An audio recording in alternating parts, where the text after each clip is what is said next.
Non-trade barriers are policies or regulations that restrict or distort trade without imposing a direct tax or duty on imports or exports.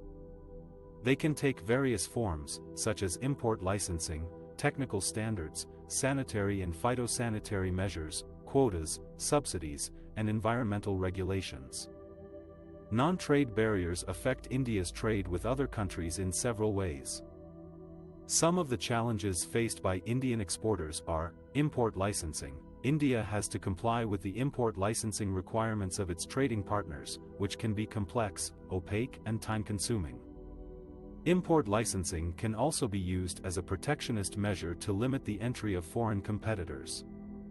Technical standards. India has to meet the technical standards and conformity assessment procedures of its trading partners, which can vary across countries and regions. Technical standards can be used to ensure quality, safety, and performance of products, but they can also create unnecessary obstacles to trade if they are not based on international norms or scientific evidence. Sanitary and phytosanitary measures. India has to comply with the sanitary and phytosanitary measures of its trading partners, which aim to protect human, animal, and plant health from pests, diseases, and contaminants. These measures can be legitimate and necessary for public health reasons, but they can also be used as disguised trade barriers if they are not based on scientific principles or international standards. Quotas. India has to face the quantitative restrictions imposed by its trading partners on certain products, which limit the amount or value of imports or exports. Quotas can be used to protect domestic industries or achieve other policy objectives, but they can also distort trade and create inefficiencies in resource allocation. Subsidies. India has to compete with the subsidized products of its trading partners, which lower the production costs or increase the market share of domestic producers. Subsidies can be used to support strategic sectors or vulnerable groups, but they can also cause unfair trade practices and market distortions. Environmental regulations. India has to adapt to the environmental regulations of its trading partners, which aim to protect the environment and address climate change. Environmental regulations can be beneficial for global public goods, but they can also impose additional costs and burdens on developing countries that have different levels of development and capacities. Non-trade barriers pose significant challenges for India's trade with other countries. They increase the costs and uncertainties of doing business across borders. They reduce the competitiveness and market access of Indian products. They affect the livelihoods and incomes of Indian producers and consumers. They also undermine the multilateral trading system and its rules-based framework. To overcome these challenges, India needs to pursue various strategies at different levels. At the domestic level, India needs to improve its own regulatory environment and infrastructure to enhance its trade facilitation and compliance capacity. At the bilateral level, India needs to negotiate preferential trade agreements with its key trading partners that address non-trade barriers in a comprehensive and balanced manner. At the regional level, India needs to participate in regional integration initiatives that harmonize standards and regulations across markets. At the multilateral level, India needs to engage constructively in WTO negotiations and dispute settlement mechanisms that aim to reduce non-trade barriers and ensure a fair and level playing field for all. This concludes our section on non-trade barriers and how they affect India's trade with other countries. Thank you for watching this video. Please like, share, and subscribe for more content on WTO issues. India faces various forms of discrimination in the WTO that affect its trade interests and development goals. Some of the main sources of discrimination are the imposition of unilateral tariffs by some developed countries on Indian exports of steel and aluminium, which violate the WTO rules on national treatment and bound tariff rates. The introduction of vaccine passports and vaccine discrimination by some developed countries, which create new trade barriers for Indian services providers and travelers, especially in the health sector. The denial of intellectual property rights waiver for COVID-19 related products and technologies, which hampers India's access to affordable medicines and vaccines, and its ability to produce and export them to other developing countries.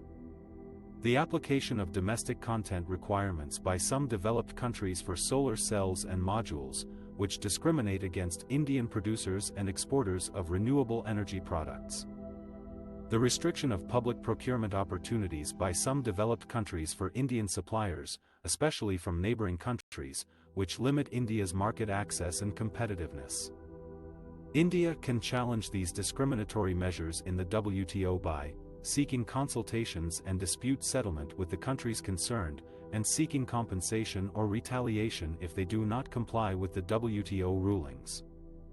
Building coalitions and alliances with other developing countries and like-minded partners to advocate for a fair and balanced multilateral trading system that respects the special and differential treatment of developing countries. Pursuing plurilateral or regional trade agreements that offer more favorable terms and conditions for Indian trade interests, and that complement the multilateral framework. Implementing domestic reforms and policies that enhance India's trade capacity, resilience, and diversification, and that address the social and environmental challenges posed by trade liberalization. A fair and rules-based trading system is essential for India and the world to achieve sustainable and inclusive growth.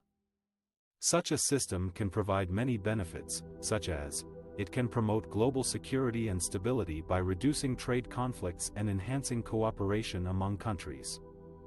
A rules-based system can also help prevent unfair trade practices, such as dumping, subsidies, and non-tariff barriers, that can harm domestic industries and consumers. It can foster economic prosperity by expanding market access, increasing trade flows, and creating new opportunities for businesses and workers. A rules-based system can also facilitate innovation and competitiveness by protecting intellectual property rights, ensuring transparency and accountability, and supporting the digital economy. It can support social and environmental goals by advancing human rights, labor standards, health and safety, and environmental protection. A rules-based system can also encourage the transition to a low-carbon economy by promoting clean energy, climate action, and green technology. India has been a strong advocate of a fair and rules-based trading system since its independence. India was one of the founding members of the General Agreement on Tariffs and Trade, GATT, in 1947, which later evolved into the World Trade Organization, WTO, in 1995. India has also been an active participant in various regional and bilateral trade agreements, such as the South Asian Free Trade Area, SAFTA, the ASEAN-India Free Trade Area, AFTA, and the proposed Regional Comprehensive Economic Partnership, RCEP. However, India also faces many challenges and opportunities in the current global trade scenario.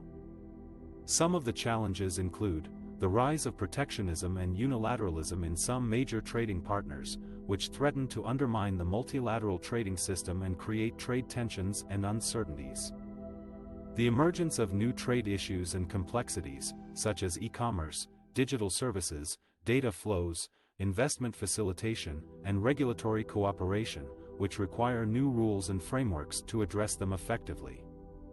The need to balance its development aspirations with its trade obligations and commitments, especially in areas such as agriculture, food security, public health, industrial policy, and special and differential treatment. Some of the opportunities include the potential to enhance its trade integration and diversification with existing and new markets, especially in Asia, Africa, and Latin America, which offer high growth potential and complementarities. The possibility to leverage its strengths and comparative advantages in sectors such as information technology, pharmaceuticals, textiles, engineering goods, gems and jewelry, and services. The opportunity to play a constructive role in shaping the future of the multilateral trading system by engaging with other like-minded countries and stakeholders to reform and revitalize the WTO. In conclusion, a fair and rules-based trading system is vital for India and the world to reap the benefits of globalization while addressing its challenges. India should continue to pursue its trade interests and objectives through a proactive and pragmatic approach that balances its domestic priorities with its global responsibilities.